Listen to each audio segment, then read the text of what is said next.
Welcome back once again. It is On the Market and Off the Record on KWHI AM 1280 101.7 with the Lindi Camaron Team from Coldwell Banker.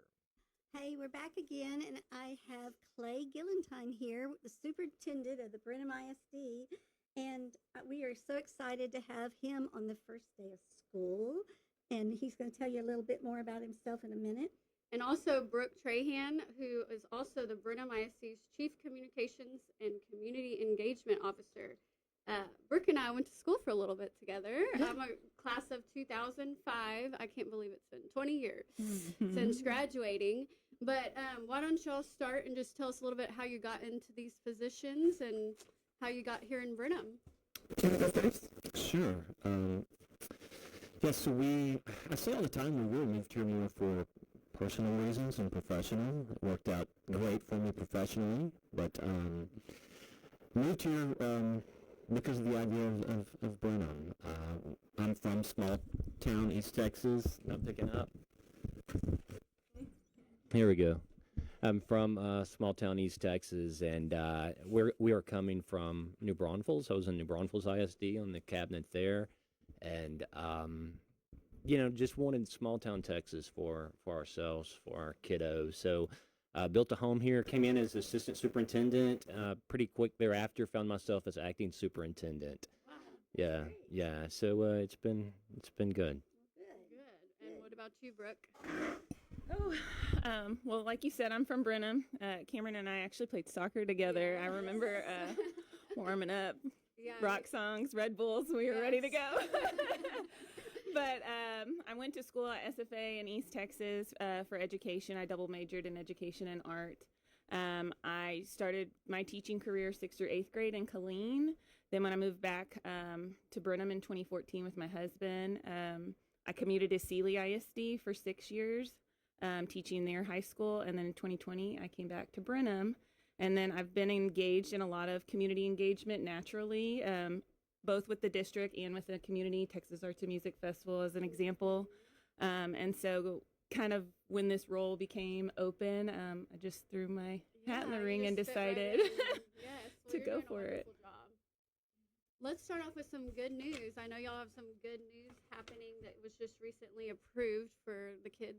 Yes. So we got approved for CEP, which means all of our students at Brenham ISD can eat breakfast and lunch for free. Wow. Just huge. So for me, my kids didn't eat every day last year, but I know we spent over $1,200. The average family that has 2 kids in elementary that would eat every day, it's over $1,600. So it's a huge relief for families, especially if you have multiple kids in the district, making sure their bellies are full and they're ready to learn, and that's just not a worry or concern. Yeah, that's huge. So y'all went after that. Yes. Okay, so on the bonds, let's just dive into this. Yes. Let's do. A hot topic. Oh Everyone my wants to gosh. know Yes, about the bonds. yes.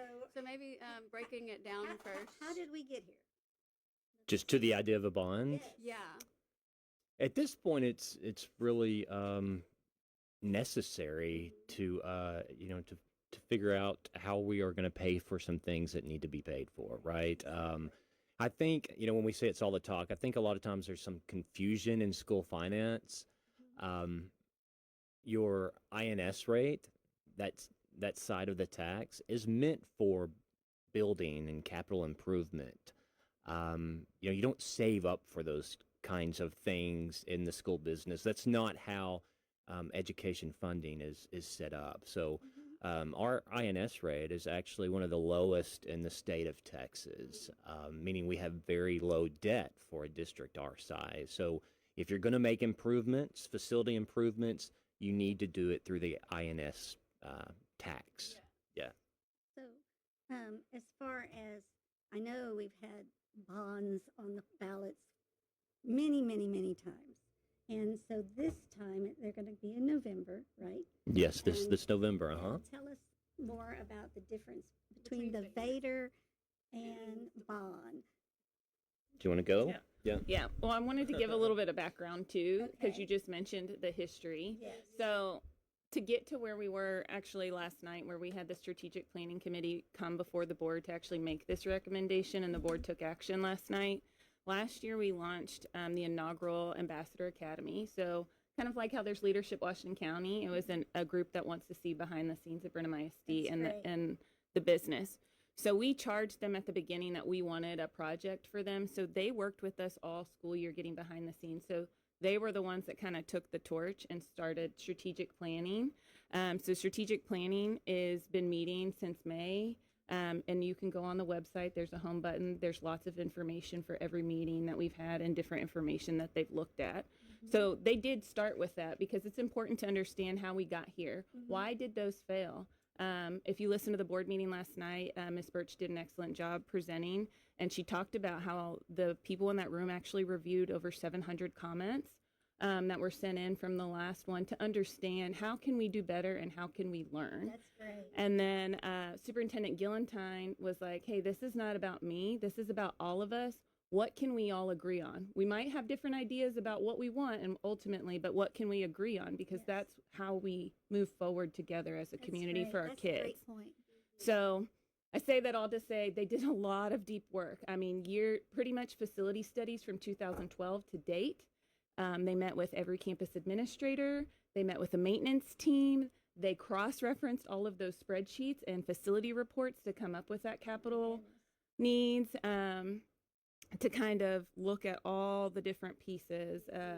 And they kind of broke it into 3 different pots. So everybody agreed that the junior high is urgent, but there needs to be a little bit more time. So if you listen to the board meeting last night, you'll hear the school board charge the strategic planning to continue to meet to look about how to rectify that situation. But their immediate proposal was for the VADER, which is the voter approved tax rate election. So that is on the M&O side, so our maintenance and operations side, which means that's what we pay 80% of our salaries. That's our teachers. So even though we have some maintenance budget in there, maintenance is not capital improvements, right? That budget isn't meant to sustain a roof failing or a 40-year-old HVAC system. So then when those things fail and that has to come out of that bucket, then that means there's less for those salaries or raises and other things that we use those for. And a bond, like Clay just mentioned, that comes out on the INS side. So Brenham ISD has done an excellent job of paying off debt. So they've maintained that 0.08 cents, which is what we were 814. We were one of the lowest debt rates in the state of Texas. But we essentially have equity. We have about $39 million of equity. So basically, the voters are being asked if, whether or not they agree to give that equity back and maintain that rate for putting in these improvements. Well, that's great. That's wonderful to know. I know we need more schools because there's so many more people coming in, and I mean the property values definitely that have gone up because of all the new construction. All the income has come up. So we need to invest that in better quality schools. I mean, structures. We've got great administrators, teachers, everyone with a heart for the kids, but they need a safe and efficient way to work. Well, and you bring up a great point while you said that I would also like to clarify. As you just said, we're growing, right? Our home values are growing. So I'd like to take a moment to kind of delineate, because that is the biggest thing I've heard. They're like, what? Our values are going up. That means the school district is getting more money. But most people don't know, what year was that, 2007, when they passed the compression law with House Bill? That's right, yeah. So in 2007, the state passed a law, so we had to compress rates. So back then, like districts, I don't know, they were like a $1.50 total across. And so now every year it gets compressed. So in order to basically keep in the same amount of money, even though your values go, that means our compression rate. So that actually goes to the state, not back to the school district. So we kind of talk about it like the water bottle effect. We're only getting what's in the water bottle. So when they compress it, we get less from this group. So then they have to make up more. Goodness. Yes. So, well, let's talk more about the capital improvements. So is that on hold, is what you're saying from last night, as far as? No, so there'll be an election in November. So it'll be up to the voters. And I'm so glad that Brooke mentioned, the strategic planning committee, and that it was absolutely their recommendation. Our mission and vision for, this past year has been all about community. So it is truly community driven. We left it to the committee, and now the committee will give it to the voters. Yeah. So it'll be up to everybody in November. And I saw something recently, and it's like, if you haven't been to the junior high, maybe taking a tour would be nice. Well, but I know a lot of people don't have kids in school, so that's not so much their concern. But like we had mentioned, it's really, it holds our value for our community as well as the real estate values. And if we're not keeping up with it, then people are moving out, and we're becoming that, black hole in the middle of where everyone else is moving out further out. Yeah, so let's talk about that for just a minute. The Strategic Planning Committee, as Brooke said, did recommend a VADR. They also recommended a bond for capital improvement. But thirdly, they said to the board, we want you to formally formally charge us with continuing this work to talk about a junior high and what sort of improvement needs to be done there at our secondary level. So it's going to be an ongoing conversation about, hey, this is great with the capital improvement. The capital improvements you're going to pay for one way or the other. You can react to it and write a check out of maintenance and operations, or you can plan for it and use INS funds. So it's much more responsible and conservative to plan for it and use INS funds. But again, thirdly, on top of that, okay, what about the future? What about the growth? What about the new kids and next generation? Right. And I want to add on the capital improvement bond. So if you go to the Brenham ISD website, you'll notice on our homepage we have a button that says strategic planning. So there you'll find a plethora of resources, but under each meeting is specific resources. I believe it's meeting 5 that has a capital improvement list. Okay. So the public can see some of the projects that the committee reviewed, even specific pictures that are available. Because how many of y'all still refer to Brenham High School as the new high school? I know. Everybody does, right? And is What year was that built? Yeah. 96. Like They moved in I know, 97. I went there. And so sometimes I think we're so focused on the junior high, and we absolutely know it's an urgent need that we need to figure out. But sometimes we forget that we have 8 other campuses in this district. And so looking at... Is that a topic, is building a new high school and maybe making that the junior high? Well, that's part of what the Strategic Planning Committee, is charged with. If you remember in the previous bond, that committee talked about restructuring, so there's been a lot of ideas, thrown out. Does a new high school get built and junior high? But that really is for the work of the committee. And that's kind of why the committee said, hey, we want to do this and we know this is urgent, but we need more time because we want to be able to look at all of those options with absolute fidelity so that when the community comes to us and asks us those questions, we have the work to show them. And I would say it's a diverse committee by design. We want true community reflection in that room. Yeah, to mirror this community so that we know the committee is speaking for the community and taking something to the community that they're going to be excited to vote for. Well, all our property values will improve with improved school system. Absolutely. And we have so many people that want to move to this part of Texas, and they always, if they have kids, even if they don't, some families know that a good school system creates good property values and appreciation. And we get this question all the time when people are calling wanting to know more about the area. We give them the websites. We tell them we have... If they've got kids, they want to know about the schools. Sure. They move there. That's a huge question for pretty much anybody that's got a kid. Okay. Well, it sounds like y'all are really fighting for the goodness of our communities, our kids, our families. We really appreciate y'all and everything y'all are doing, fighting for the CEP and the bond and the VADR. And we appreciate y'all taking some time on the first day of school to come be with us. Thanks for having us. For sure. What about ending on a good note? What are y'all excited for this new school year? I think you should announce the news the board passed last night. Yeah, great. Board did pass a compensation package last night. Wow. So, the teachers are getting a raise from the state that passes through the district. But on top of that, the board was able to give 3% to all immediately? other employees That's awesome.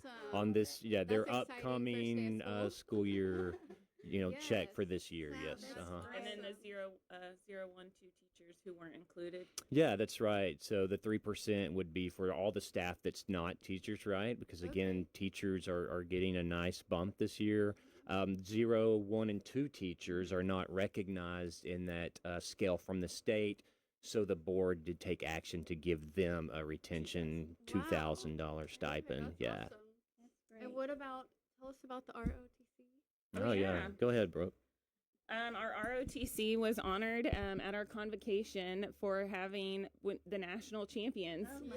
So they're Yes. one of the only ones in the world, actually, that has gotten both of the titles for both the drill and the unarmed and armed Oh, wow. Wow, in the that's same year. huge. I think it's safe to say they're the most winningest team in Yeah, the the most- nation, yeah. right? Yes.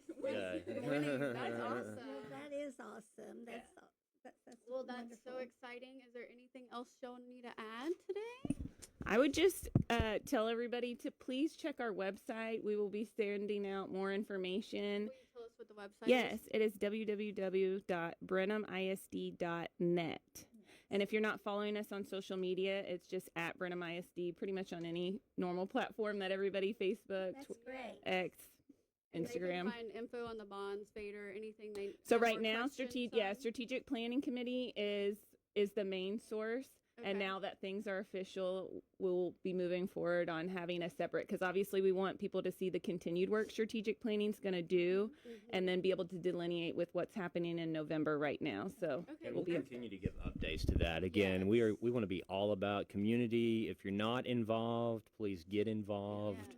And we want to keep everybody apprised of Yeah, exactly that's- what's going on. Just get informed, so you know when November gets here, what you're looking at. Yeah. We've shared a lot of good new information today and first day of school, and I really, really appreciate y'all's time today getting in here. So the administration office is located on 7-Eleven East 7-Eleven East Mansfield. Sorry. okay, and it's just everyone you walk in there, because I go in there all the time for all kinds of reasons. But anyway, everyone is so helpful. Oh, there. great. Yeah, Thank you. all the, Thanks for smiles saying and so. nice. Yeah. Everyone's so Hey, helpful. and if you haven't come and got your gold card, if you're over 65, come to the office and get one. Not everybody knows that, Oh, but I didn't if know you that. come with your driver's license and need you're to over get one. 65, you get a gold card. I'm sorry, ladies, if you have a lot of people come, but then they'll put you in a book and you can get into Brenham ISD events for free. Yeah, Oh, again, wow. be involved. I Come will to definitely do that. games. You can be involved. Come to games. You can come for free, right? With your Do gold we have card. reserved So seating? we might have to work on that. Well, thank you guys. If y'all have any more questions for Lindi or I or Brooke or Clay, you can always comment on the live feed going on today and let us know, or check out our websites and get in contact with us. We're going to be back on our next show is September 10th. And y'all always know September is very busy because we're at Washington County Fair, the oldest fair in Texas. So we're going to be chatting on that, as well as the Homes for Dogs program with the Brenham Animal Shelter. So we'll be sharing some more information about that on September 10th. Okay. If you want to reach out to Lindi and I, our website is thelcteam.com, and you can find us at on Instagram or Facebook or all social media at the Lindi Camaron Team. And we'd love to hear some more from you. All right. Thank Thank you, y'all very everybody. much. Thank you. Thank you. Thanks for having us. Go Cubs. Go Yeah, Cubs. go Cubs. On the market and off the record every first Wednesday of the month right here on KWHI AM 1280 101.7 with the Lindi Camaron Team from Coldwell Banker. Thanks for joining us today. We'll see you again next month.